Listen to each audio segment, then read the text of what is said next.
देखो नमस्कार। आज हम लोग का जो क्लास है वो वाला क्लास होगा स्टोर लेजर का। ये स्टोर लेजर क्या है सर? तुम लोग जो कॉस्ट टैक्स पढ़ता है, कॉस्ट टैक्स में हम लोगों ने टैक्स के एक पार्ट कंप्लीट किया जिसमें कितना मार्क्स आता था? 25 मार्क्स। करने के बाद मन में तो अजीब सा संतुष्टि आया होगा तुम लोग का, एकदम मन पूरा डोल गया, आज तेरी हाउस प्रॉपर्टी खत्म कर लिया, 25 में 25 मिलेगा इस पर। यही तो आया था ना मन में। अब अपने लोग कॉस्ट की तरफ मूव कर रहे हैं। कॉस्ट में एक चैप्टर है जिसका नाम है स्टोर लेजर। क्या नाम है? और इसमें आता है आप लोगों का ज्यादा मार्क्स नहीं आता है इसमें, पता है? सिर्फ इतना ही मार्क्स आता है इसमें, 10 मार्क्स। अब देखो ये 10 मार्क्स के लिए तुम लोग को थोड़ा जद्दोजहद तो करना पड़ेगा। तुम लोग जितना ही बोलो, ये 10 मार्क्स पाने के लिए तुम लोग को कष्ट करना पड़ेगा, तुम्हें थोड़ा पसीना बहाना पड़ेगा। अब इस पसीना बहाने के लिए ही ये क्लास किया गया जिसमें तुम्हारा कम से कम पसीना बहे। समझ में आ गया? तो सर सबसे पहला काम क्या है? Store laser. तो नाम तो सर स्टोर है, कौन सा स्टोर का बात कर रहा है यहाँ पे? पता है कौन सा स्टोर है ये? कॉस्मेटिक स्टोर नहीं है, ना ही फूड का स्टोर है, ना ही ग्रोसरी स्टोर है, ये दूसरा स्टोर है। अब सबसे पहले उस दिन जब हम लोग बातचीत कर रहे थे, याद है हम तुमको उस दिन बातचीत करने में कुछ बताए थे? जब भी कोई बिजनेस होता है तो बिजनेस में बहुत सारा डिपार्टमेंट होता है, यही तो बिजनेस में क्या होता है? बहुत सारा डिपार्टमेंट होता है। उस डिपार्टमेंट में हम लोगों ने 4-5 डिपार्टमेंट के बारे में स्पेसिफिकली बात किया था। इसमें सबसे पहला हम लोगों ने बात किया था किसका? सेल्स। दूसरा आता था मार्केटिंग, यही तो। उसके बाद इधर क्या आता था? प्रोडक्शन। उसके बाद स्टोर एंड देन परचेज। यही सारा डिपार्टमेंट था हम लोग के पास। ये पढ़ाई था तुम लोग का डिस्कशन थोड़ा सा कराए थे, क्या क्या चक्कर था इसमें। फिर से एक बार डिस्कशन कर लेते हैं। अब मेरी बात सुनो, whenever we are trying to produce, जब भी हम लोग कोई सामान बेचना चाहते हैं तो सबसे पहले बेचने से पहले हम लोग को क्या करना पड़ता है? अगर कोई सामान मेरे को बेचना है, सेल करना है, तो सेल करने से पहले मेरे को क्या करना पड़ता है? मार्केटिंग। यही तो, माल बेचने से पहले तुम्हें खर्च करना पड़ेगा ना सेलिंग एंड डिस्ट्रीब्यूशन पे। सर वो मार्केटिंग का मतलब जनरली तुम लोग अगर नहीं समझ में आता तो मार्केटिंग का मतलब होता है सर वो एडवर्टाइजमेंट करना पड़ता है अपने लोग को अपना सामान बेचने के लिए। समझ में आया वो वाला? उसके बाद आता है मार्केटिंग से पहले क्या आता है सर? प्रोडक्शन। अब सामान तो बनना चाहिए ना, बिना सामान का क्या ही बेचेंगे? सबसे पहले सामान को बनाएंगे, then we will sell in the market. But in order to make a sale we have to do what? Marketing. And marketing का मतलब क्या होता है sir? If you want to ask in a simple word, marketing का मतलब होता है sir, साधारण शब्दों में इसका मतलब होता है प्रचार। क्या होता है? प्रचार। अब सर प्रचार का मतलब कौन सा चिड़िया है ये? तो अगर तुम लोग को समझ में ना आ रहा है, ये है प्रचार। ये प्रचार का मतलब क्या होता है सर? एडीवीटी, मतलब एडवर्टाइजमेंट। यही तो, एडवर्टाइजमेंट टीवी में देखता ही होगा, कैडबरी का एडवर्टाइजमेंट। अब एक तो नया नूडल आया है, देखा तुमने? नया नूडल, कभी नाम सुना था ऐसा? देखो अपने लोग यहाँ पे नूडल देखते हैं कैसे, एक तो सांप जैसा होता है, टेढ़ा बेका, कैसे लंबा लंबा, चूल झूलने वाला होता है एक तो, तो ऐसा क्या बोलते हैं, कैरेबियन इंसान लोग का चूल जैसा होता है, वैसे ही हम लोग यहाँ पे मैगी होता है। लेकिन अभी तुम लोग अगर अमेजोन खोलेगा तो तुम लोग एक नया टाइप का मैगी दिखेगा। कैसा पता है? Ring Maggi. क्या बोलते हैं उसको? ओट्स का बना होता है, पता नहीं यार मेरे को। अरे ओटोमिल तो कुछ और है। अब एक्चुअली ये कैसा होता है पता है? ये वाला होता है, ये जो मैगी आया है, मतलब अभी का जो नूडल है वो गोल गोल है, गोल गोल है ना। गजब अवस्था चल रहा है, दिख रहा है तुम लोग को? दुनिया की सोच जा रही है। वो क्या है? वही तो मैगी है, नया मैगी। नूडल्स नूडल्स बोल रहा है तुम लोग, नूडल्स प्लस ओट, ओट से बना होता है प्लस नूडल्स, ओडल्स। अब मेरा बात सुनो, बहुत आदमी को ये पता नहीं है। तुम लोग देख लो, यहीं पे तुम लोग को एग्जांपल मिल जाएगा। बहुत व्यक्ति ऐसा है जिसे ये पता नहीं है, तो खा के क्या खा? सही बात बताओ। अगर उसको पता ही नहीं है तो ये माल बिकेगा? सोच के बताओ। नहीं तो सबसे पहले क्या करना चाहिए सर? इसका इंफॉर्मेशन लोगों को पहुंचाना पड़ेगा ना। अगर लोग जाने का फिर भी तो चेष्टा करेंगे, एक बार खा लेते हैं भाई, देखे कैसा है। अब ये पता कैसे चलेगा? By doing advertisement. अगर तुम लोग आज ये वीडियो देख रहा है तो जाकर सीधा सीधे अमेजन खोलना, सबसे पहला एडवर्टाइजमेंट में तुमको यही दिखेगा, ये नूडल, ये होटल नूडल जो भी है वही दिखेगा तुम लोगों को सबसे पहले अमेजोन में। ठीक है, अब उसके बाद ये क्या नाम है सर, प्रोडक्शन डिपार्टमेंट का काम क्या होता है? प्रोडक्शन डिपार्टमेंट का क्या काम होता है? माल को बनाना, जिसे हम लोग सीधा सीधी बोलते हैं मैन्युफैक्चरिंग बोलते हैं इसको। अब माल वो लोग बना लेता है आराम से, खत्म। अब माल बनाने के लिए माल हम कहां से लेते हैं? सोच के बताओ। जब तुम लोग कोई माल बनाएगा, एक मिनट सुन लो थोड़ा सा, अब मैन्युफैक्चरिंग जब तुम लोग करेगा, whenever you are doing the manufacturing, तो माल कहां से आएगा? माल को लेना पड़ेगा ना, रॉ मटेरियल चाहिए ना। अब बहुत जन बोलेगा सर स्टोर से डायरेक्ट ले लेंगे, कोई कोई बोलेगा सर डायरेक्ट परचेस करके ले लेंगे, खत्म। लेकिन एक्चुअल में जो ये जो स्टोर नेचर का कॉन्सेप्ट है, ये अपने लोग का बहुत पुराना कॉन्सेप्ट है। मतलब ये पुराना कॉन्सेप्ट है। आप लोग का जो प्रोडक्शन सिस्टम, जो बिजनेस का स्ट्रक्चर होता था ना, ये वाला जो स्ट्रक्चर है वो बड़ा पुराना स्ट्रक्चर है। वहां पे आप लोगों का प्रोडक्शन सिस्टम कुछ इस तरीके से चलता था, माल को कुछ इस तरीके से अपना परचेज से लेके सेल तक का जो रिलेशन बनता था कुछ इस तरीके का बनता था। लेकिन आज के युग में ये कुछ अवस्था अलग है, आज के युग में ऐसा नहीं चलता। लेकिन तुम लोग का सिलेबस का पार्ट है, इसीलिए बता रहा हूँ, सुन लो। अब देखो ये प्रोडक्शन का काम हो गया, प्रोडक्शन वाला कहाँ से माल मंगाएगा? स्टोर से। तो स्टोर वाला को माल कहाँ से मिलेगा? स्टोर वाला परचेज को बोलेगा भाई मेरे को ये माल चाहिए, मैं परचेज डिपार्टमेंट, परचेज डिपार्टमेंट है, इसका काम है जो जो तुमको बोलेगा खरीदने, तुम खाली खरीद के ला देना, बात खत्म हो। स्टोर डिपार्टमेंट का काम क्या है? तुम्हारा काम है तुम माल को खाली स्टोर करके रखो, बस। ये जो प्रोडक्शन डिपार्टमेंट है, इसका काम क्या? तुमको कुछ देखने का जरूरत नहीं है, खाली अपना माल बनाओ। उसके बाद है मार्केटिंग डिपार्टमेंट का काम है, बोला कुछ नहीं देखना है तुमको, क्या करना है? सिर्फ देखना है कि माल को किस तरह से एडवर्टाइजमेंट के थ्रू बेचना है, नया नया तरीका निकालो, माल को बेचो। और सेल्स वाले का काम क्या है? माल जो ऑर्डर आ चुका है उसका डिलीवरी कराओ, जल्दी जल्दी जल्दी जल्दी सेल कराओ। समझ में आ गया खेला? ये है तुम लोग का डिपार्टमेंटल स्टोर। अब मेरा जो कहानी है सर, ये कहानी में आप लोगों को जो पढ़ना है वो जनरली पढ़ना है ये तीनों का रिलेशन।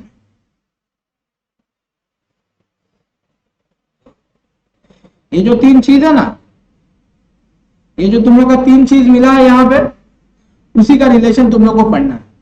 बाकी सर सेल्स मार्केटिंग डिपार्टमेंट का कोई आवश्यकता नहीं है जानने का। तुम लोग को जानना क्या है? ये तीन चीज जानना है। क्या क्या है? एक production department, store department and purchase department. अब मेरा कहानी सुनो, ये स्टोर जो डिपार्टमेंट है वो माल कहां से लेगा? स्टोर डिपार्टमेंट माल कहां से लेगा? सीधा सीधी बात, एकदम सिंपल सा। तो यहाँ रिसीव कहां से हो रहा है सर इसका माल? सोच के बताओ। रिसिप्ट कहां से हो रहा है? परचेज डिपार्टमेंट से स्टोर माल मंगा रहा है, और ये दे किसको रहा है? इसे क्या बोलते हैं?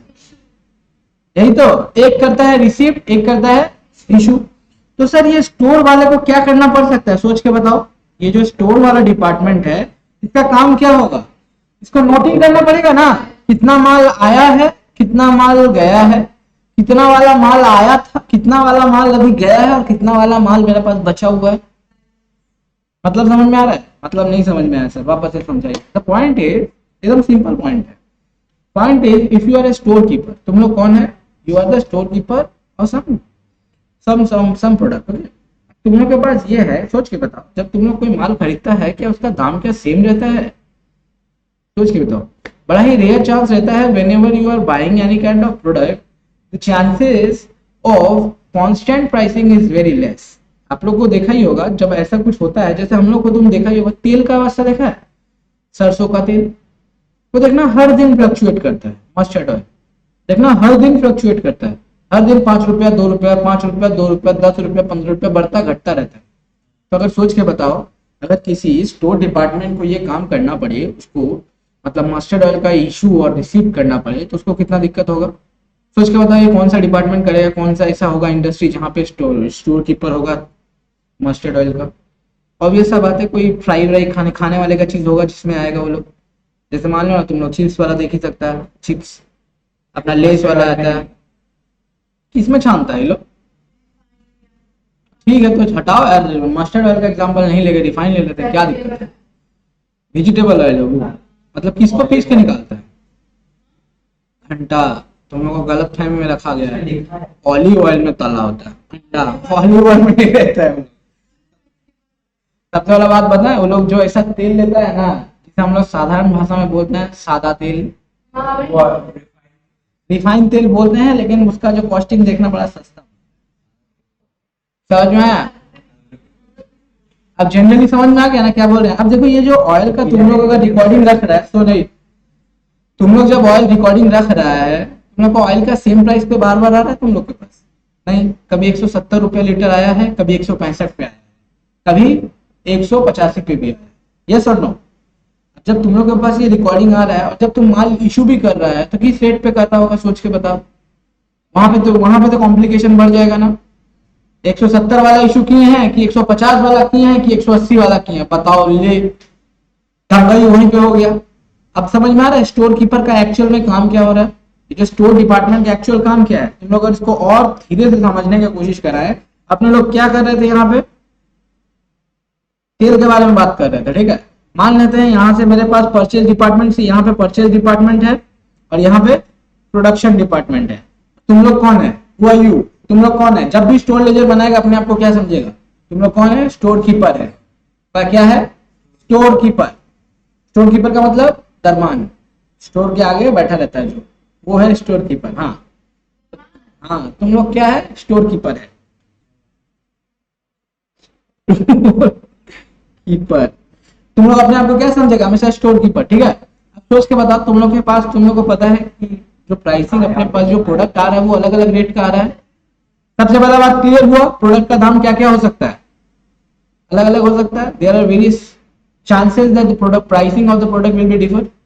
अब सोच के बताओ, मेरे पास पहला प्रोडक्ट आया ए, इसका दाम अलग होगा, मतलब सेम ही प्रोडक्ट है, प्रोडक्ट तो सेम ही है, ऑयल ही आ रहा है, लेकिन प्राइसिंग क्या क्या अलग अलग है। ये ए है, दूसरे दिन आया बी, तीसरे दिन आया सी, ठीक है। अब सोच के बताओ, जब मैं माल इशू करूंगा इस तरफ, कौन सा जाएगा? कौन सा माल आगे इशू करूंगा? ये जो मेरे को मिला है, परचेज वाले ने जब स्टोर डिपार्टमेंट को ट्रांसफर किया है, इसे हम लोग बोलते हैं क्या है? रिसिप्ट। और जब ये store keeper, that is store department, is transferring this elements to the production department, इसे हम लोग क्या बोलते हैं? इशू। खत्म कहानी। इतना वाला अच्छे से समझ में आ गया है। अब ये बताओ, मेरा पॉइंट यहाँ पे ये है कि जब वो आदमी इशू करेगा तो पहले क्या इशू करेगा? तुम लोग अपने हिसाब से सोच के बताओ। ए बी सी, तुम लोग के पास 3 माल है, 3 सामान पड़ा हुआ है, तुमको प्रोडक्शन डिपार्टमेंट को भेजना है, क्या भेजेगा? ए भेजेगा, बी भेजेगा, सी भेजेगा, क्या भेजेगा? ए भेजेगा।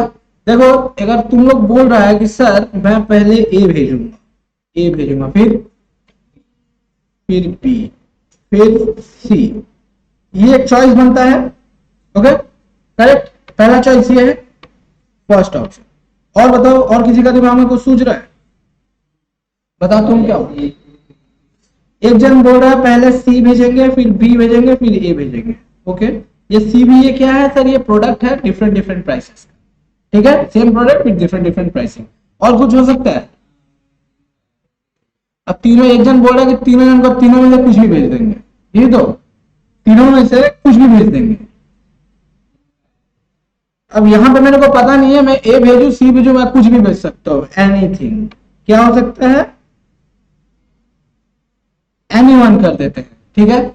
अब सबसे पहला कहानी सुनो, यहां से तुम लोग को मेथड समझ में आएगा। स्टोर लेजर में रिकॉर्डिंग किस बेसिस पे होगा, वो डिपेंड करता है आप लोग के थिंकिंग पे, मतलब आप लोग के पास जो इंस्ट्रक्शन मिला है कंपनी से, उसके बेसिस पे। समझ में आ रहा है? स्टोर डिपार्टमेंट में आप लोग रिकॉर्डिंग किस हिसाब से करोगे, वो डिपेंड किस पे करता है? आपके जो हायर अथॉरिटी है उसका इंस्ट्रक्शन पे। तो जनरली क्या होता है, देयर आर डिफरेंट मेथड्स। सबसे पहला जो मेथड आता है उसे हम लोग बोलते हैं लीफो मेथड। लीफो मेथड यहाँ लिख दिया है, पर ये लीफो है नहीं। ये जो मेथड है इसका नाम क्या है? FIFO method. इसका नाम क्या है? LIFO method. और इसका नाम क्या है? एनी है ना, तो इसको बोलते हैं क्या? एवरेज। अब सर एवरेज जो होता है, सुन लो पहले, मेरा बात सुन लो। तो अपने पास केसेस तो समझ में आ रहा है। सर फीफो का मतलब क्या होता है? जो माल पहले मिला है उसको पहले निकालेंगे, लीफो का मतलब क्या होता है, जो हमारे लास्ट में आया है उसको पहले निकालेंगे। तो अगर मेरे हिसाब से यहाँ पे देखें एबीसी का ऑर्डर है एकदम करेक्ट है, लिए फर्स्ट इन फर्स्ट आउट के लिए सबसे पहले ए आया, तो सबसे पहले क्या निकालेगा, ए। फिर दूसरा लॉट जो आया है बी का, उसको निकालेंगे बी। फिर तीसरा वाला लॉट जो आया है सी, उसको निकाल देंगे, खत्म। तो ये अगर तुम इस तरह का प्रोसीजर फॉलो कर रहा है, then which method you are following, तुम लोग कौन सा मेथड को फॉलो कर रहे हैं। तो यहाँ पे साफ तौर पे पता चल रहा है क्या यूज कर रहा है, FIFO, first in first out. ठीक है, लीफो का मतलब क्या होता है सर, ये बताइए। लीफो का मतलब जो हम लोग सबसे पहले जो सबसे लास्ट में मिला है उसको पहले भेजेंगे, उसके बाद वाला, उसके बाद वाला, मतलब जो पहले मिला है उसको कब भेजेंगे, सबसे लास्ट में। यही कहानी है ना, जो पहले मिला है उसको सबसे लास्ट में भेजेंगे, और जो सबसे लास्ट में मिला है उसको क्या करेंगे, सबसे पहले भेजेंगे, खत्म कहानी। इसे लीफो बोलते हैं। और एनी वाला मतलब कुछ भी भेज दो, तीनों में से कुछ भी भेज सकते। तो इस जगह पे ना आप लोगों के पास ऑप्शन आता है, कौन सा ऑप्शन है सर, इसमें बोलते हैं एवरेज। और एवरेज में भी आप लोगों के पास क्या है, एक है सिंपल और एक है, ओके, क्या क्या है, सिंपल वेटेड। तो एक बात सुनो, ये अगर मैं सवाल को देखूं तो मेरे पास यहाँ पे टोटलिटी पे कितना सम बन सकता है। अगर आप लोगों को पढ़ना है स्टोर लेजर को, तो आपको यहाँ पे कितना टाइप का सवाल करना पड़ सकता है sir, there are 4 different kind of sum that we have to learn for solving any kind of sum. आपको जब भी कोई सवाल बनाना होगा तो आपको सबसे पहले स्टोर लेजर को कंप्लीट अंडरस्टैंडिंग के लिए ये चारों मेथड को पढ़ना जरूरी होगा। ठीक, तो मैं सबसे पहले बात यहाँ पे प्रैक्टिकल एस्पेक्ट से कर रहा हूँ, सवाल बनाने के तौर पे। ओके, यहाँ पे कोई भी थियोरेटिकल बात नहीं कर रहा हूँ। मैं एक काम करता हूँ, सबसे पहले एक एग्जांपल लेता हूँ, उसे चारों मेथड से बनाता हूँ। क्या बोले समझ में आया? मैं एक एग्जांपल लेता हूँ, उसको चारों मेथड से बनाता हूँ। तो इससे क्या होगा, एक ब्रॉड आइडिया आ जाएगा तुम लोग को, फीफो में क्या करना है, लीफो में क्या करना है, सिंपल में क्या करना है, वेटेड में क्या करना है। उसके बाद हम लोग धीरे धीरे क्या कर लेंगे, उसका धीरे धीरे जो अपना बुक्स में जो सम है उसको धीरे धीरे करते चलेंगे। मेरे पास हम एक तो एग्जांपल लेके चल लेते हैं, एग्जांपल से चल लेते हैं, तो चारों चारों कवर कर लेंगे। ठीक है, उसके बाद आराम से अपने लोग बुक का जो सम है वो देखते चलेंगे, क्योंकि बुक का तो स्पीड अलग अलग होगा। ये जनरली वीडियो क्या है, ये एक कॉन्सेप्ट वीडियो है जहाँ पे तुम लोग का सारा कॉन्सेप्ट एक ही बार में खत्म हो जाएगा, समझ में आया? अब चलो सर, ये वाला तो चारों मेथड मेरे को करने का है। तो आप लोग के पास क्या क्या मेथड है, सबसे पहले ये बताओ। स्टोर लेजर का काम समझ में आ गया है, जब भी सवाल बनाएगा हु आर यू, हमेशा तुम लोग कौन होगा, स्टोर कीपर होगा, खत्म बात। ये कहानी याद रहेगा, तुम लोग कौन है, तुम लोग स्टोर कीपर है। आगे बताइए, आप लोग के पास कितने डिफरेंट मेथड्स हैं सवाल बनाने के लिए, 4 डिफरेंट मेथड है। सबसे पहले क्या नाम है, सबसे पहले FIFO, then LIFO, simple average, weighted. यही चार करना है आप लोगों को, सैम वैम लीफो फीफो, यही पढ़ना है ना। लीफो का मतलब पता है, तो last in first out, first in first out. वैम का मतलब वेटेड एवरेज मेथड, सैम का मतलब सिंपल एवरेज मेथड, खत्म कहानी। कोई दिक्कत है इसमें, आगे चलें। अब सुनिए, मैं एक एग्जांपल लेता हूं, ये एग्जांपल के सहारे ही सवाल को निकालूंगा पूरा। अब एक बार ध्यान से सुनो, क्योंकि तुम लोग यहां से उलझ जाएगा, यहां से तुम लोग को थोड़ा चाप पड़ेगा समझने में। तो एक बार बोल रहा हूं, अच्छे से देख लो। यहाँ पे जो एग्जांपल है एकदम सिंपल सा एग्जांपल है, तुम उस एग्जांपल को एक बार फॉलो करना। सबसे पहले देखो, मैं यहाँ पे कोई डेट वेट का चक्कर नहीं डाल रहा हूँ, I am not giving any kind of, ठीक है डेट डाल ही देता हूँ। ये वाला एग्जांपल एक बार तुम लोग लिख लो, ठीक है, एक एग्जांपल है वो लिख लो।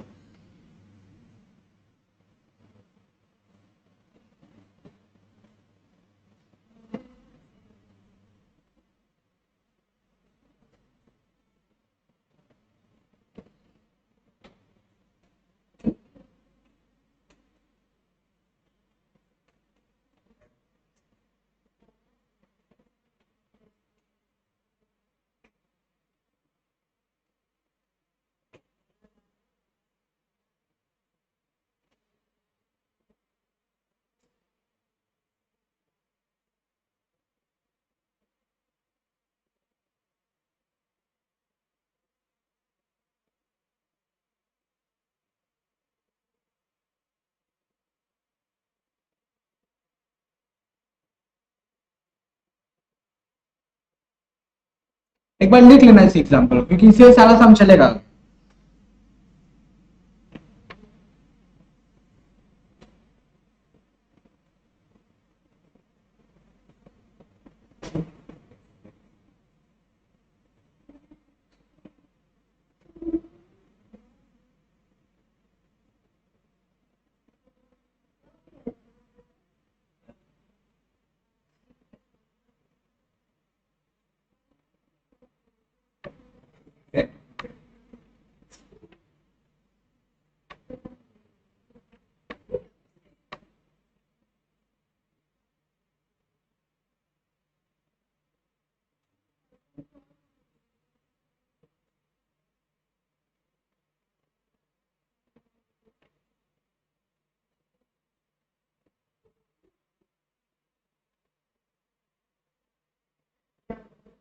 एक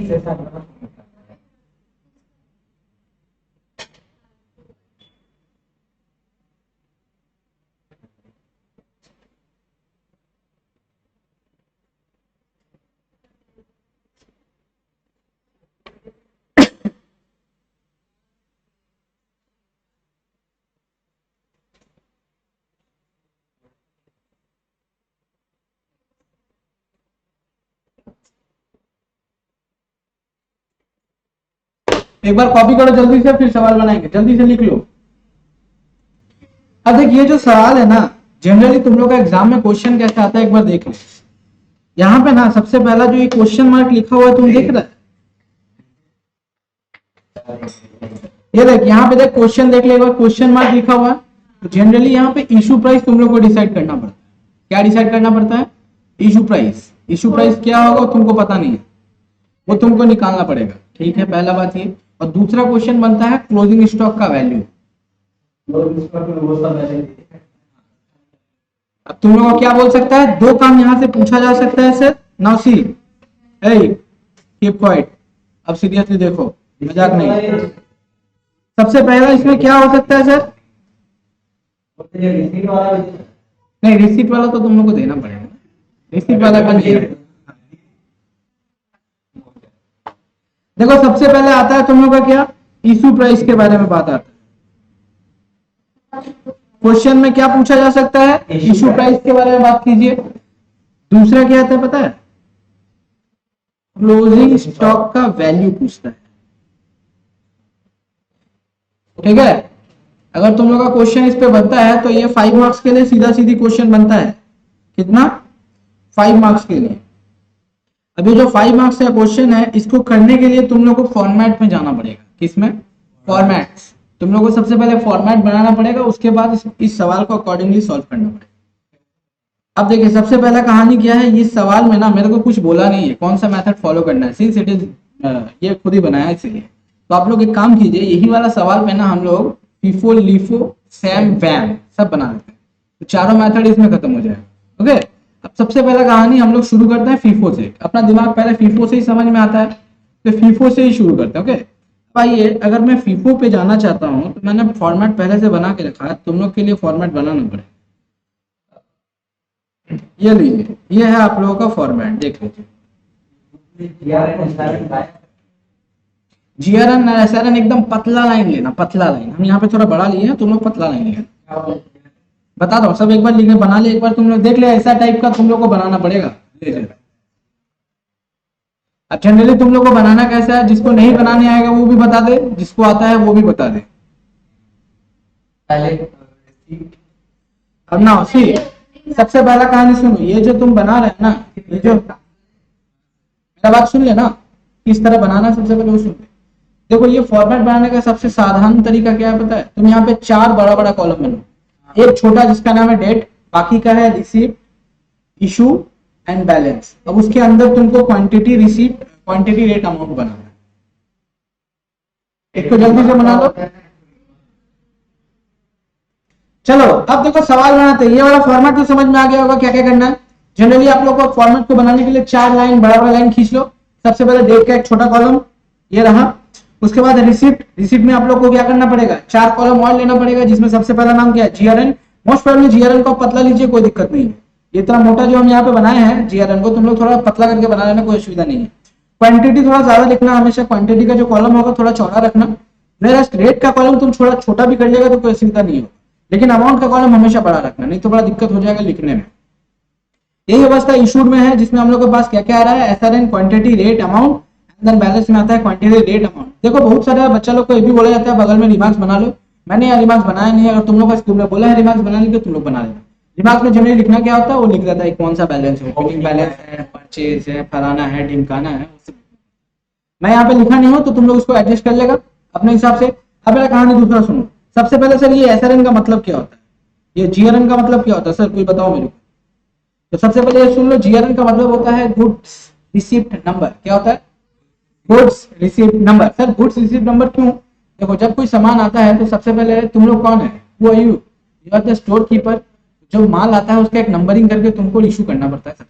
कौन सा गुड्स आया उसका नंबर डालना पड़ता है, गुड्स आया है, इसका नंबर कर लो। तो एक्चुअल में ये क्या होता है पता है, हम लोग का जो सामान आता है, तुम लोग देखेगा, नोट किया होगा, हम लोग का जो सामान आता है, हमेशा देखना कोई भी सामान, चाहे ठंडा का बोतल हो या टूथपेस्ट का पेस्ट हो, उसमें एकदम बैच नंबर लिखा रहता है। नहीं, batch number, BATCHN dot, batch number. कोई भी प्रोडक्ट का देखना, शायद तुम पानी देखेगा, ये देखो इसमें भी होगा शायद,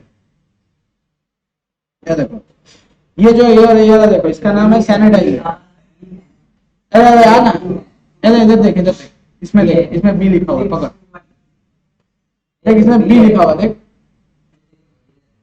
0285।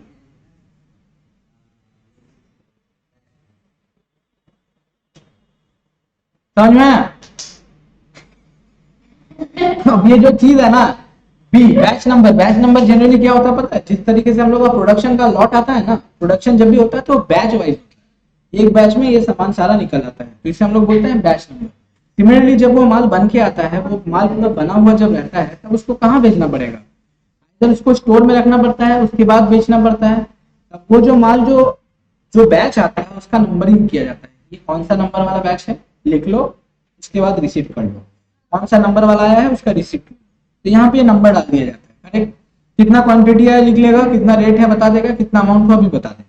सर उसके बाद ये क्या है, जब इशू करते हैं तो क्या आता है सर, तब आता है SRN। इसमें क्या होता है सर, सेल्स, क्या बोलते हैं इसको, इसको बोलते हैं स्टोर रिसिप्ट नंबर। क्या बोलते हैं, स्टोर रिसिप्ट नंबर।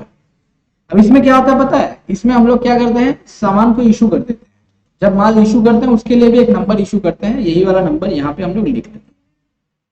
खत्म कहाँ, अलग नंबर होता है, लेने का अलग होता है, जाने का अलग होता है, ठीक है। अब ये नंबरिंग का खेल समझ में आ गया तुम लोग को। अब आइए, अब मैं सवाल की तरफ बढ़ता हूं। तो ये देखिए, सबसे पहले ये जो सवाल शुरू होगा, सवाल कहां से शुरू करें सर, सबसे पहले 1 तारीख से शुरू करेंगे। द डेट इज, कौन सा डेट है सर आप लोग बताइए एक बार। तो सर आप लोग का जो डेट है वो है सर 1 दिसंबर 2011। इस दिन क्या है सर, ओपनिंग स्टॉक आप लोग को दिया हुआ है, ओपनिंग दिया हुआ है, जिससे हम लोग बैलेंस बीडी नहीं बोलते हैं पागल, वो लेजर में बोलते हैं बैलेंस बीडी, यहाँ नहीं बोलते हैं। अब यहाँ पे क्या करेंगे, सीधा सीधी, ना ही ये रिसिप्ट में है, ना ही तुम अभी रिसीव किया है, ना ही ये तुम इसे बेच रहा है, तो ये पूरा डैश हो गया। जाए कहां, तो कहां जाए सर, ये तो बैलेंस पड़ा हुआ है ना, तो यहाँ पे लिख लेंगे कितना बैलेंस है, देखो एक बार सर 50,000 है। कितना रुपया करके है सर, 3 रुपया करके है, तो सर कितना अमाउंट हो जाएगा, करेक्ट।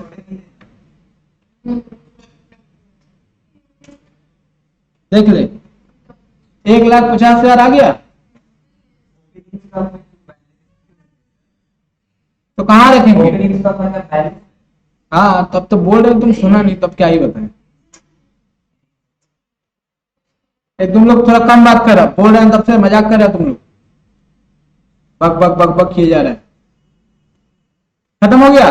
अब मेरे पास देखो दूसरा कौन सा डेट है, दूसरा डेट देखो कौन सा है, सेम डेट है, तो क्या करें सर, सेम डेट को रिकॉर्डिंग करना पड़ेगा। सेम डेट को क्या किए हैं, परचेस किए। जीआरएन कुछ दिया हुआ है, क्वेश्चन में दिया होगा तो लिखना, अगर नहीं दिया होगा तो क्या करें, इग्नोर। अब चलिए सर, सबसे पहले क्वांटिटी रिसीव हुआ कितना, 1 लाख रे, 10,000 लिखा था, 1 लाख लिखा था।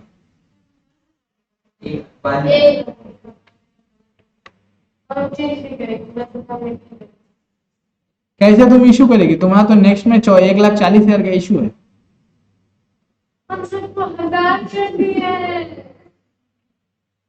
ये देखो 1 लाख क्वांटिटी मिला है, रेट क्या है सर, 2.5 रुपया, इंटू करके देखो भाई कितना आ रहा है, 3 रुपया क्या, हाँ कोई दिक्कत नहीं है, 1 तारीख है ना, सेम डेट है ना, इसीलिए। अब तुम लोग बोलेगा, बहुत जन बोलता है 1 तारीख को दूसरा लाइन पे करने के लिए, एक ही बात है, सोच के देख, एक ही दिन का ट्रांजेक्शन है ना।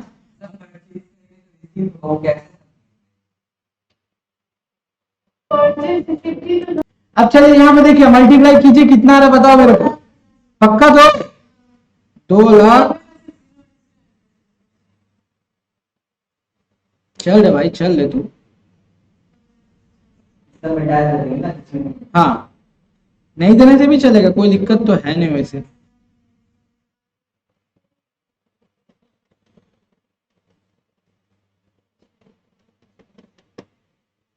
ये चल नहीं रहा, रुक जा 1 मिनट। कहाँ हो गया?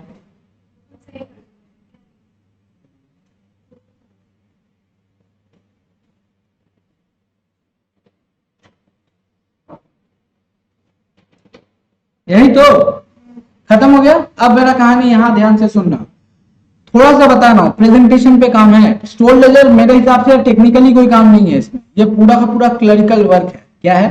क्लरिकल वर्क है। तुम अगर इसको समझ जाएगा तुम्हारा हर सवाल करेक्ट होगा, लेकिन तुम लोग थोड़ा सा भी ऊंच नीच किया आउट हो जाएगा। अब मेरा बात सुनो, सबसे पहला ये बात याद रखना। देखो इधर देख, सबसे पहला बात, बैलेंस जो आता है उसको ऊपर लिखते हैं। ठीक है, क्या बोले? बैलेंस जो होता है उसको ऊपर लिखते हैं। जब भी कोई माल हम लोग परचेज करेंगे, मतलब कोई भी माल रिसीव कर रहे हैं, whenever we are receiving any kind of goods, उसे हमेशा कहाँ लिखेंगे? बैलेंस का जो वैल्यू है उसके बाद वाला लाइन पे लिखेंगे। कहाँ पे लिखेंगे? ये वाला जो तुम यहाँ पे बैलेंस का वैल्यू लिख के रखा है ना, 50,000, तो 1 लाख यहाँ पे 50,000 है। तो अभी कितना का माल लिया है तुम लोग? 1 लाख का। यहाँ पे 1 लाख लिखो। हाँ, क्वांटिटी में 1 ही लाख लिखेगा ना, तो 20 लाख थोड़ी लिखेगा। लिख जल्दी।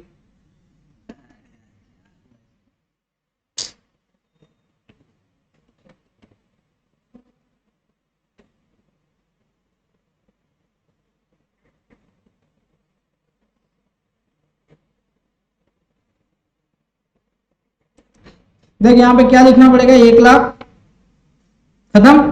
कितना रुपए करके आया है? 3 रुपए करके आया है कि 2.5 रुपए करके आया है? 2.5 करके आया, तो 2.5 लिखे वहां पे। 2.5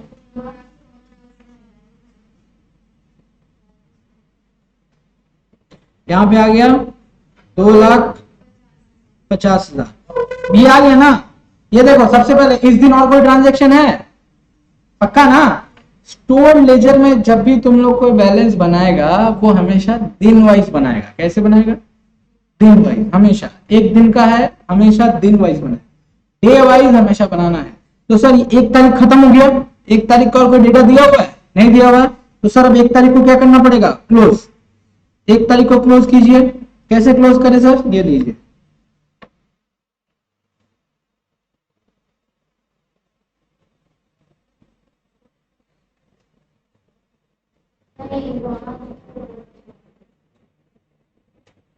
ये लीजिए, 1 तारीख क्लोज हो गया। अब मेरा बात सुनिए, सबसे पहले ये बताइए आपके पास कितना यूनिट्स माल पड़ा हुआ है? आपके पास कितना यूनिट्स माल पड़ा हुआ है? 1,50,000 माल पड़ा हुआ है। कितना रुपया करके पड़ा हुआ है पता है? 3 रुपया है, 2.5 रुपया। कुछ लिख सकते हैं यहाँ पे? नहीं लिखेंगे। दूसरा, यहाँ पे कितना लाख का है टोटलिटी पे बताओ? 4 लाख। हम लोग जो ये बना रहे हैं किस मेथड से बना रहे हैं sir? First in first out, FIFO method से। ठीक है, खत्म हो गया ये वाला कहानी, सबको समझ में आ गया है। अब दूसरा एंट्री देखो कब है? 1 तारीख के बाद नेक्स्ट ट्रांजेक्शन कब घट रहा है? 20 तारीख को। क्या है 20 तारीख को? 20 तारीख को इशू कर रहा है कितना? तो यहाँ पे 20 तारीख लिख लें। सबसे पहले आओ यहाँ पे 20 तारीख लिखो। 20, 12, 11। तो सर कुछ रिसीव्ड हुआ है 20 तारीख को? तो माइनस यहाँ पे कुछ नहीं करना पड़ेगा सर, हटाइए। इसमें भी कुछ नहीं करना पड़ेगा। अब बताइए जो इशू हुआ है, कितना माल इशू हुआ है? 1,40,000 माल इशू हुआ है। सबसे पहले ये कौन सा मेथड है ये बताइए? ये कौन सा मेथड है? फीफो मेथड है। तो पहले क्या करेंगे? जो पहला माल आया है उसको क्या करेंगे? पहले उसको उड़ाएंगे। उसके बाद जो दूसरा माल आया है उस लॉट से कुछ माल लेंगे। तो मेरा पहला लॉट कौन सा है देख के बताओ? तो पहले 50,000 माल यहां से निकलेगा मेरा। कितना रुपया करके है? 3 रुपया। तो मतलब सर 1.5 लाख चला गया। उसके बाद और कितना बाकी है? और 90,000 डालना पड़ेगा। ये लीजिए 90,000।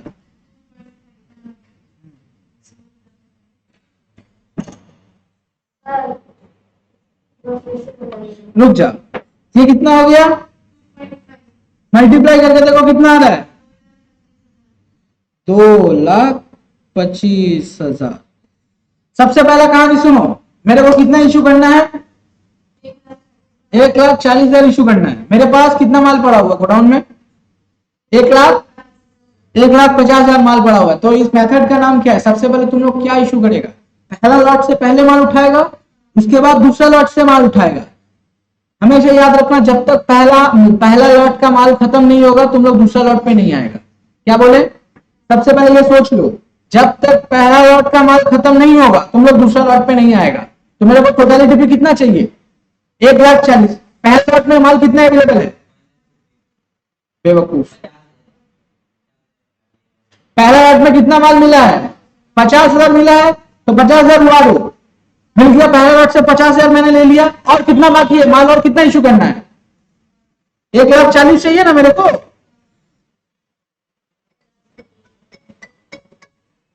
1,40,000 चाहिए, यहाँ पे 50,000 मिल गया, तो बाकी कितना बचा, आराम से कैलकुलेट कर लेगा, 90,000 खत्म।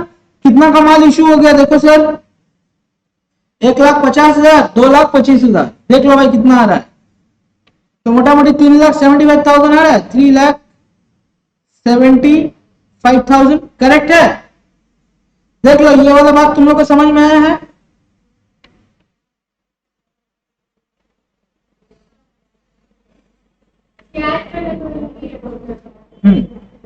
नहीं करेगा तो समझ में नहीं आएगा बहुत जनों को, इसलिए हम करते हैं इसे।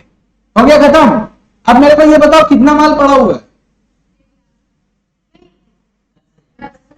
तुम लोग के पास कितना माल पड़ा हुआ है, सर 1,00,000 में से 90,000 गया है, तो 10,000 अभी भी बचा हुआ है मेरे पास। कितना रुपया वाला है वो, 3 रुपया कि 2.5 रुपया, 2.5 वाला है, खत्म। तो यहां पे कितना आ गया, 25,000, खत्म हो गया कहानी। देख लो, अब इसको सर फिर से क्लोज करना पड़ेगा, इस दिन में तो और कोई ट्रांजैक्शन नहीं है, तो ट्रांजैक्शन नहीं है तो सर क्लोज कीजिए।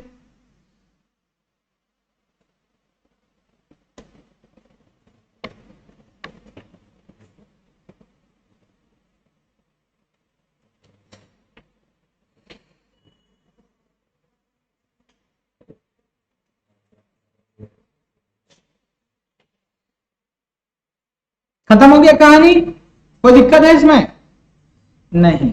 अब चलिए उसके बाद कौन सा डेट है,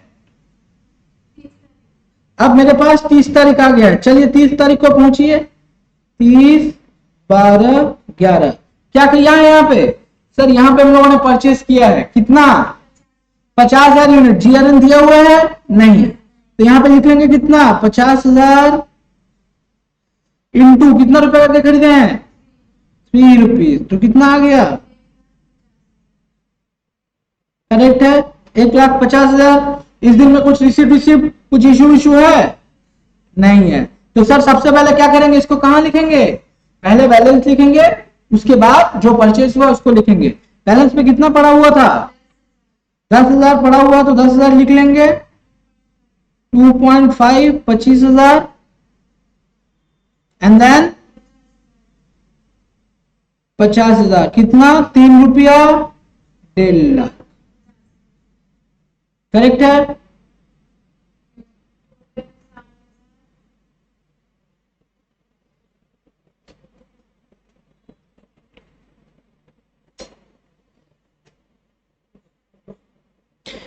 अब देख लो यहां पे कितना कितना फिगर आ रहा है, तुम लोग को भी पता चल जाएगा। सबसे पहले मेरे पास कितने यूनिट्स माल पड़े हुए हैं, 60,000, और दाम कितना हो रहा है,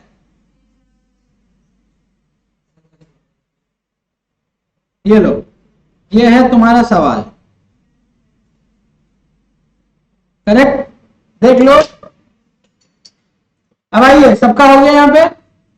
अब जो मैं बता रहा हूं वो सुनिए, ये तुम लोग का सेल्फ नोट है, एग्जाम में लिखने का दरकार नहीं है, लेकिन जब तुम लोग डिवाइस बेस करेगा तब तो दिमाग दौड़ाना पड़ता है ना, थोड़ा दिक्कत हो सकता है अगर ये सब नहीं लिखेंगे तो चलिए सर यहाँ पे एक नोट लिखते हैं जिसका नाम क्या है, सेल्फ नोट। पेनवा चले तो सही,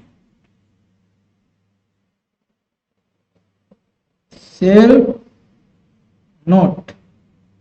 सेल्फ नोट में सबसे पहला जो हैशटैग दे के लिखो, ताकि गूगल में सर्च करेगा तो मिल जाएगा। ऐसा होता नहीं है, हम ऐसे ही मजाक में बोल रहे हैं, अब तुम लोग सर्च मत करने लग जाना। सबसे पहले देखो द न्यू रिसीप्ट,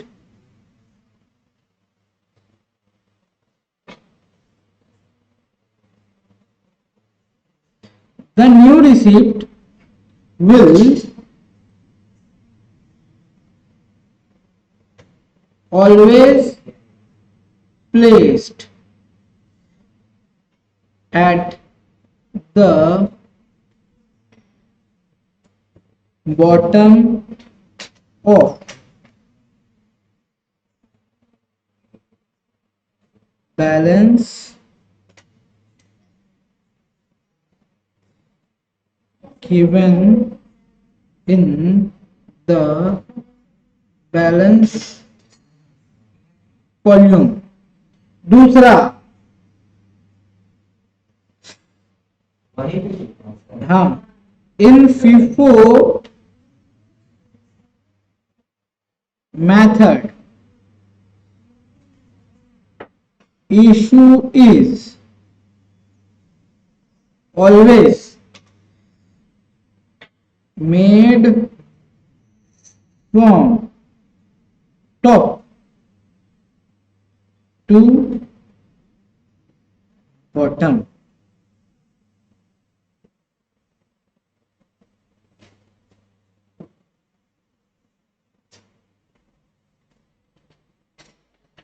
देखो ये जो चीज नोट लिख रहा है तुम लोग को बताने के लिए लिखा है, क्यों इसमें यूनिफॉर्मिटी रहेगा तुम लोग का एग्जाम में, नहीं तो तुम लोग उधर उधर भागेगा, इधर उधर करेगा, सबका अपना अपना फॉर्मेट फॉलो करेगा, एग्जाम में किसी का नंबर नहीं आएगा। इसीलिए बोल रहा हूं तुम लोग इसी तरीके से करना, जब भी परचेज करेगा तो बैलेंस के नीचे हमेशा लिखना। और दूसरा बात क्या है, हमेशा जब भी इशू होगा तो सबसे पहले का इशू होगा, जो पहले आया है वो पहले निकलेगा। समझ में आ गया? जो पहले आया है उसको पहले निकालेंगे, बात खत्म। फीफो में यही बात बोलना है, देख लो एक बार फिर लिफो करेंगे।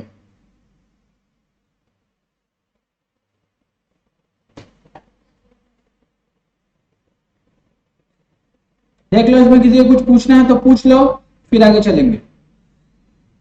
चलिए अब दूसरा बनाते हैं। ये रहा दूसरा, मेरे पास बना हुआ फॉर्मेट ऑलरेडी।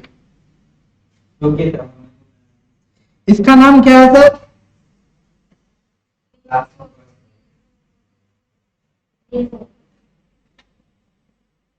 लीफो। लीफो जल्दी से बना लीजिए फॉर्मेट, देख लो कैसा है।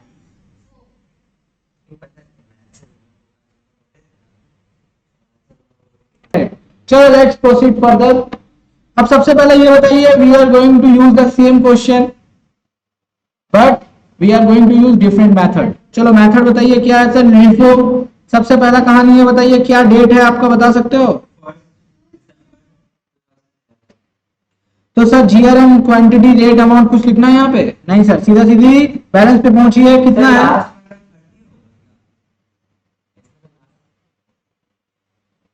50,000।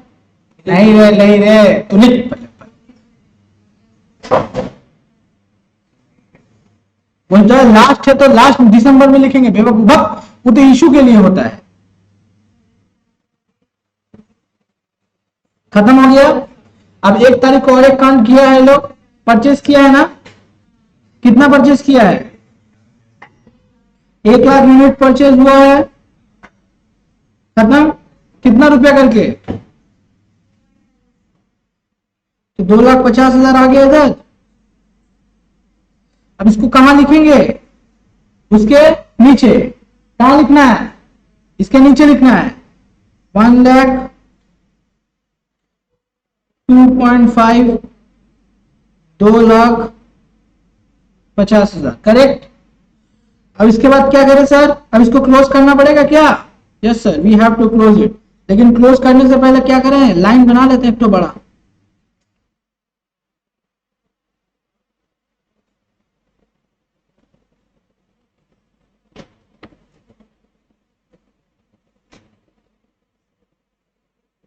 कितना होगा बताओ?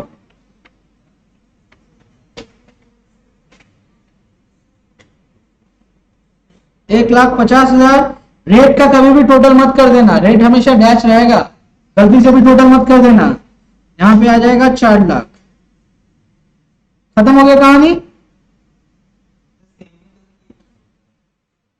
अगर तुमको सब समझ में आ ही जाता तो मेरे पास क्यों आता, बताओ। पॉइंट है कि नहीं, कर लिया ना यहां तक। अब उसके बाद क्या कौन सा कहानी है, नाउ वी विल रीच 20, 12, 11। हम लोग कहां पहुंच गए, वी हैव रीच 20 दिसंबर। 5 दिन बाद क्रिसमस सेलिब्रेट करेंगे। अभी 20 तारीख है। सामान आया है कि इशू किए हैं, बताओ। सर सामान इशू किए हैं, तो इशू किए हैं तो यहां कुछ ना होने वाला। इशू कितना किया है बताओ, 1,40,000 इशू करना है। तो सबसे पहले कहानी ये सुनाओ मेरे को, इधर देखो मेरे तरफ।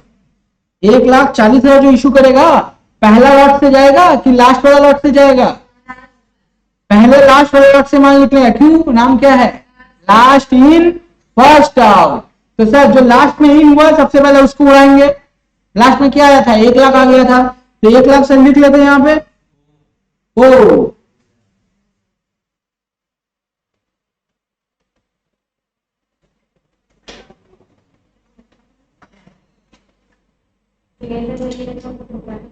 एक लाख कितना रुपया करके आया था, 2.5। यहाँ पे आ गया 2,50,000। उसके बाद कितना बचा है, और कितना माल देना पड़ेगा, 40,000। लिखो 40,000 कितना रुपया करके, 3। तो कितना आ गया, 1 लाख, करेक्ट। अब ये बताओ मेरे पास बैलेंस कितना माल बचा होगा, 10,000 माल है, लेकिन वो कौन सा लॉट का है, पहला लॉट का है, जिसका दाम 3 रुपया पड़ रहा था। ये रहा 30,000, करेक्ट। अब इसको क्या करें, क्लोज।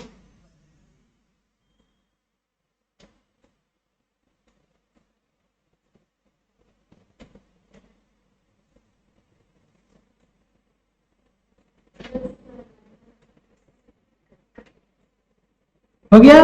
अभी बताइए कितना माल बचा हुआ आपके पास, सर 10,000 माल बचा हुआ है, 3 रुपया करके, 30,000। किसमें, यहां भी लिख लो, सही बात है, तुम याद दिला दिया तो। 1,40,000 कितना माल गया है, 3,70,000, करेक्ट। हो गया इतना, आगे चले। अब चलिए सर यहां पे आगे बढ़ते हैं और आगे देखते हैं। अब नेक्स्ट डेट कौन सा है, एक बार देख लो फिर चलते हैं। हो गया, लेट्स गो। अब सर अपने पास हम लोग किस डेट पर पहुंच गए हैं, 30 तारीख सर, 30, 12, 11। तुम लोग मेरे जैसे लाइन मत छोड़ना, मैं लाइन छोड़ रहा हूँ जानबूझ कर अच्छा दिखने के लिए। तुम लोग एकदम लाइन टू लाइन बनाते चलना आराम से, थोड़ा सा स्पेस मेंटेन कर ताकि ये थोड़ा अच्छा दिखे। अब ये बताइए जीआरएल नंबर क्वेश्चन में दिया नहीं है, मेरे को बताइए माल कितना लिए हैं आप, 50,000 कितना रुपया करके, 3 रुपया करके, कितना हो गया, 1,50,000। तो सर 1,50,000 आ गया, कहां लिखेंगे, सबसे पहले ये कॉपी करना पड़ेगा आपको।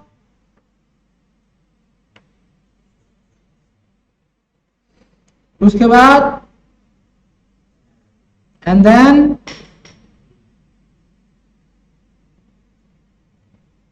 यही तो। अब सर क्या करें, चलिए क्लोज कीजिए।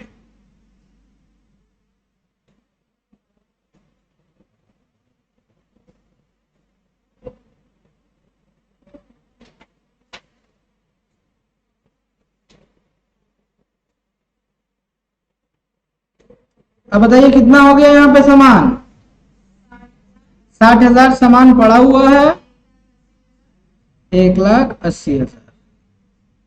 और यहां पे भी टोटल कर ही देते हैं, फिर लिख ही देते हैं, टोटल इतना माल आया है ओवरऑल पे। हाँ ऊपर वाली कर ही देना। खत्म हो गया कहानी। तो अब देख लो, समझ में आ रहा है ये सब कहानी। अब यहां पे एक नोट लिखना पड़ेगा, सेल्फ नोट।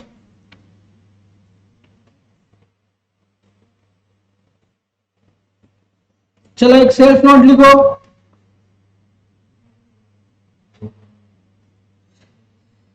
हाँ।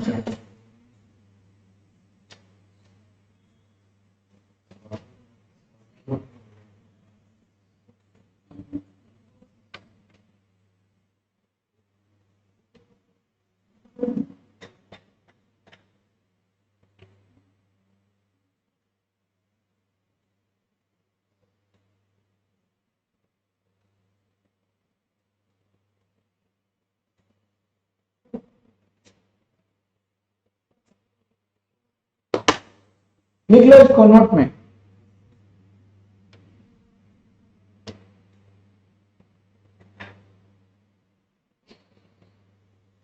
अब देख, सबसे पहले यहाँ पे जो डिस्कशन का मुद्दा वो बात बता। सर ये जो नीचे नोट लिखा है इसका मतलब क्या है? देख यहाँ पे क्या लिखा हुआ है, in LIFO method issue is made from bottom to top, मतलब नीचे वाला माल को पहले इशू करेंगे, उसके बाद ऊपर की तरफ आगे चलते चलेंगे। देख लो यहाँ पे ऐसे ही हुआ है। सबसे पहले कौन सा माल निकला है? 1 लाख का माल निकला है, ये देखो रिलेशन देखो यहाँ पे, एंड देन यही तो बॉटम टू टॉप, नीचे से ऊपर की तरफ जाते हैं। लेकिन सर फीफो में क्या हो रहा था? ये देखो फीफो में आप लोगों ने जो इशू किया था वो क्या किया था?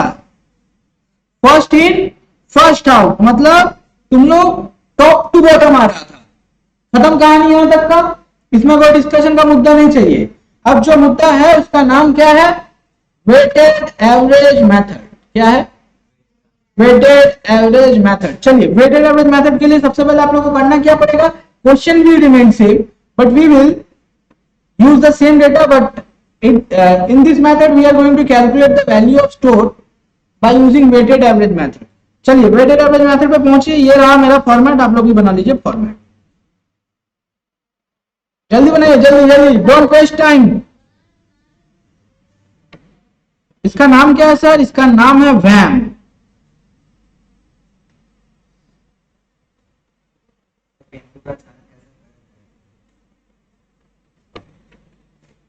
चलो फॉर्मेटिंग सबका डन, सब लोग आर्टिस्ट है यहाँ पे। चलिए तो सर एक्चुअल में इसमें जो नंबर आता है नहीं, फॉर्मेटिंग से ही आता है,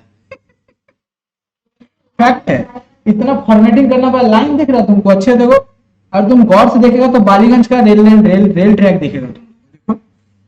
बालीगंज को अगर एरियल व्यू देखेगा तुम लोग को देखेगा ऐसे ट्रेन का स्टॉप लाइन है वहां पे। बालीगंज कम बोलती है, शायद सियालदा बोलना चाहिए था।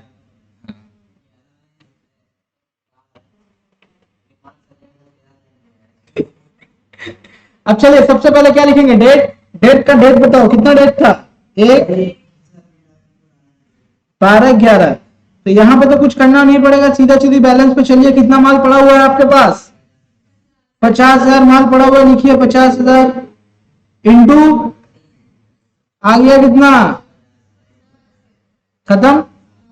उसके बाद उसी डेट को हम लोग परचेज भी किए हैं। कितना परचेज किए हैं बताएगा? 1 लाख यूनिट परचेज किए हैं।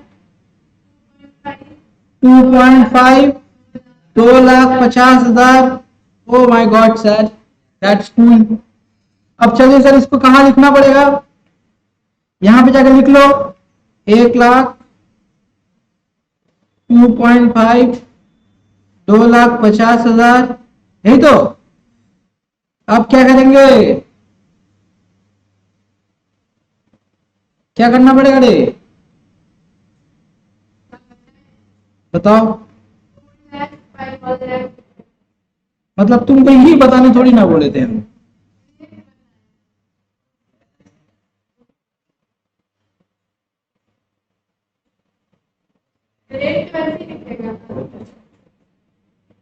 ये देखो सबसे पहले यहां पे देखो क्या करना, क्या है आप लोग को?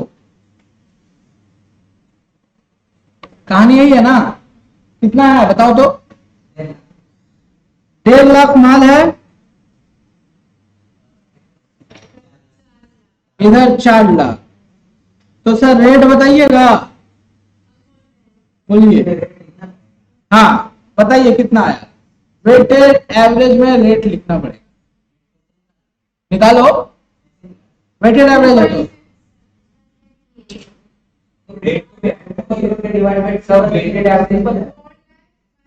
now see wait, let me explain. सबसे पहला कहानी क्या है सर, ये कौन सा है, ये कौन सा मेथड है सर? एक मिनट चुप हो जाए, एक मिनट चुप हो जाए, let me clarify one thing, रुक जाओ। इसका नाम क्या है? Weighted average method. इधर सुनो, वेटेड एवरेज मेथड में आप लोग को रेट निकालने का तरीका जानना जरूरी है।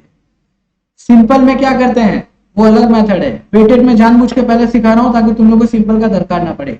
सबसे पहले ये बताओ, तुम लोग सिंपल मेथड सीखा होगा, क्लास 10 में तुम लोग थोड़ा सा काम किया था ना एवरेज निकालने का, जिसमें जो रेट रहता है उसको जोड़ देते थे, number of rates divided by sum of rate, याद है? अगर यहाँ पे कोई सिंपल पूछ ले क्या करेगा, 3 और 2.5 को जोड़ लेगा, उसको डिवाइडेड बाय 2 कर लेगा, तो जो आंसर आएगा वो क्या होगा? क्योंकि नंबर ऑफ लॉट्स कितना है, 2 है ना, इसीलिए खत्म। ये तो सिंपल है। लेकिन सर वेटेड में क्या होता है कि आपके पास जो रेट होता है ना उसके अगेंस्ट में एक वेट अलॉट होता है। क्या होता है? एक जो रेट होता है उसके अगेंस्ट में क्या आता है? एक वेट आता है, वेट। सर इस जगह पे देखिए, आपके पास सबसे पहले ये जानिए, आप मेरे को ये बताइए आपके पास कितने रेट्स हैं? सर मेरे पास एक रेट है 3, दूसरा रेट है 2.5 और आपका वेट भी दिया हुआ। अच्छा देखो, आपका जो क्वांटिटी है वही आपका वेट है। क्या बोले? आपका जो क्वांटिटी है वही आपका वेट है। सर यहां पे देखिए क्वांटिटी कितना है? 50,000 एंड 1,00,000। अब देखो यहाँ पे तुम लोग को पता ही है यहाँ पे कितना आ रहा है, 4 लाख टोटल पे आ रहा है। तो सर अगर मैं इसको करूं तो मेरे को क्या होना चाहिए? सबसे पहले वेटेड रेट बता देता हूं, सुन लो। वैन का जो रेट होता है कैसे निकालते हैं, वेटेड एवरेज रेट कैसे निकालते हैं? वेटेड एवरेज रेट का फॉर्मूला होता है, सिंपल सा बात है, यहां पे लिखते हैं summation of WR divided by summation W। Sir ये W का मतलब क्या होता है? क्वांटिटी, और R का मतलब क्या होता है? रेट। समझ में आ गया बात? लिख लो इसको एक बार। चलो आगे चलते हैं। ए देखो, तो तुम लोग सबसे पहले यहां पे बताओ समेशन ऑफ WR कितना आ रहा है, ये बताओ। सर समेशन ऑफ WR कितना आ रहा है? कैसे सर? ये देखो यहाँ पे लिखा ना, ये देखो, तो यहाँ पे तुम लोग मल्टीप्लाई करके तो देख ही लिया होगा। सर यहाँ पे 1.5 लाख आ रहा है, 1.5 लाख, और यहाँ पे 2.5 लाख आ रहा है, जिसका टोटल कितना आ रहा है? 4 लाख। और इसी को तो हम लोग क्या बोलते हैं? इसको रेट बोलते हैं, इसको W बोलते हैं। दोनों को मल्टीप्लाई करेंगे तो क्या RW आ जाएगा, और दोनों को जोड़ देंगे तो क्या आ जाएगा सर? RW, WR, व्हाटएवर जो भी चाहे लिख लो। यही तो आ गया। ये तो सर 4 लाख मिल गया आपको। और समेशन ऑफ W बताइए सर क्या है? समेशन ऑफ W 1.5 लाख है, आ गया 2.67। और ये हमेशा कहां बनेगा? Note number 1। ये है आपका नोट नंबर 1। डेट भी दे देना, किस डेट का वैल्यू है ये? 1/12/11। खत्म? नहीं, हाँ वहां पे नोट लिख देना, ये 2.67 है ना, यहाँ पे नोट 1। हाँ तुम लोग ऊपर आगे पीछे कहीं भी लिख दो, यहाँ स्टार दे देना, यहाँ पे ऐसे स्टार दे दो छोटा सा, और यहाँ पे जाके लिख देना। समझ में आया? कहानी खत्म हो गई यहां तक का, देख लो बच्चा लोग। अब आगे चले, चला गया। अब देख अपने लोग के पास क्या इशू है, ये देख। अब नेक्स्ट डेट कौन सा है? 20 तारीख है। अब देख अपने पास आ गया है 20 तारीख।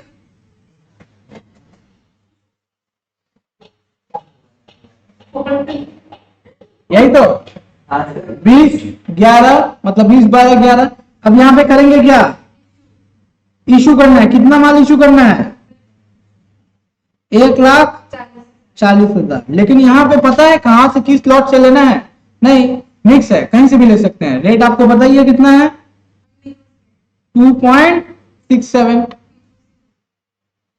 जो रेट है टोटल से उठाइए, टोटल से। यहाँ पे क्या करना पड़ेगा, टोटल से उठा लो। देखो कितना आ रहा है, 1,40,000 इंटू 2.67, मल्टीप्लाई करो जल्दी से।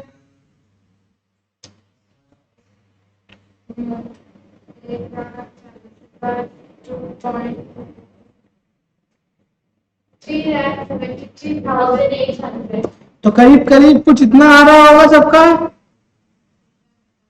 यही तो। अब बताइए कितना सामान बचा हुआ है।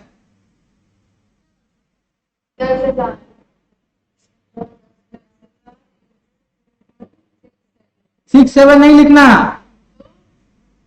सबसे पहले कितना का माल आया था,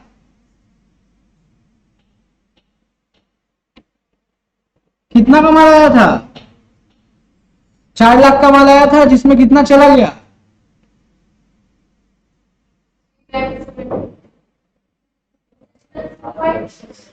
तो कितना बचा होगा, 26,200। हाँ, माइनस किससे करना है, अमाउंट से करना है। क्यों, क्योंकि सर वेट बदल रहा है, समझ में आ रहा है, यहाँ पे वेट का इफेक्ट है, वेट का इफेक्ट, जिस कारण से आप लोगों को करना क्या पड़ेगा, यूनिट निकालिए, अमाउंट निकालिए, उसके बाद डिवाइड करके यहाँ पे रेट निकालिए। अब बताइए रेट कितना आ जाएगा, 2.62। कुछ नहीं किए, यहाँ पे क्या किए पता है, ये वाला जो प्लॉट है, ये वाला जगह पे, यहाँ पे मैंने क्या किया, 4 लाख का मेरे पास सामान था, जिसमें मैंने इशू कितना कर दिया है, इतना लिख दिया। मेरे पास नंबर ऑफ यूनिट्स पता है, उसका अमाउंट पता है, पर यूनिट निकाल सकता है, समझ में आया। हाँ, अगर तुम लोग वैसे करता तुम लोग का माल ज्यादा हो जाता। देखो वहां पे 2.67 लिख के देखो, तुम लोग के पास ज्यादा आ रहा है। तुम्हारे पास 4 लाख माल आके तुम लोग माल इतना ज्यादा बेच के भी तुम लोग के पास एक्स्ट्रा माल बच रहा है, कैसे पॉसिबल है, समझ में आ रहा है क्या बताया यहाँ पे, 26,200।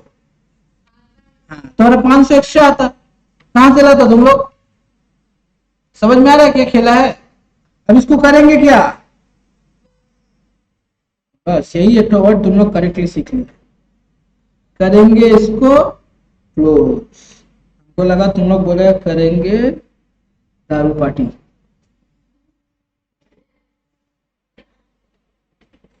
करेंगे दारू पार्टी।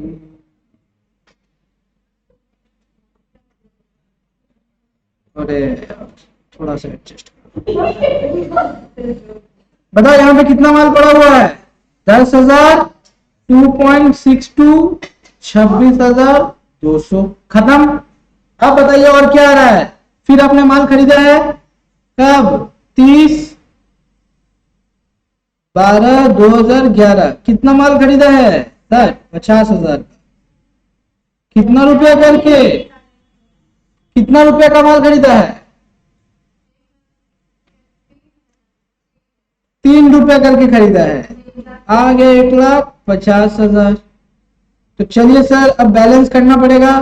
बैलेंस कैसे करें, सबसे पहले 10,000 लिख लो, 2.62, 26,200, देन फिर आया कितना, 50,000, 1,50,000। तो सर रेट निकालो, लिखेंगे note to summation WR by summation W। Summation WR कितना है, 1,50,000 प्लस 26,200 डिवाइडेड बाई 60,000। तो सर कितना है बताओ, 1,76,200 डिवाइडेड बाई 60,000, कितना आ गया बताओ,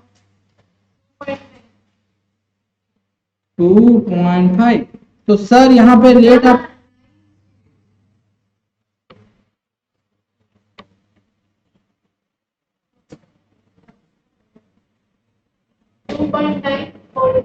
ओके, तो सर यहाँ पे आ रहा है 2.94, 2.936 है, 94 ले रहे हैं।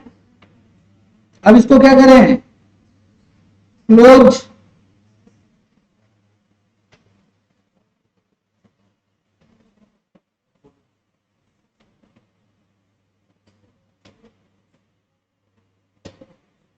देखो अमाउंट कितना है सर, 60,000, 2.94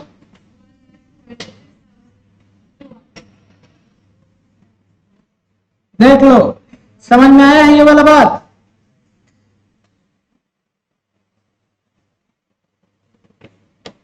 ये सारे मेथड समझ में आए हैं?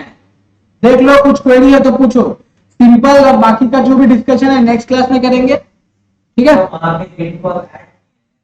कहाँ पे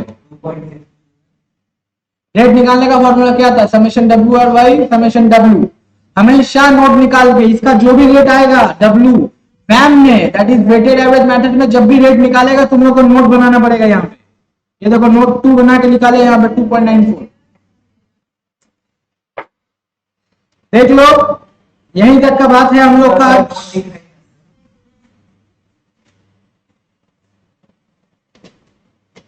यहीं तक का हम लोग का बात है आज।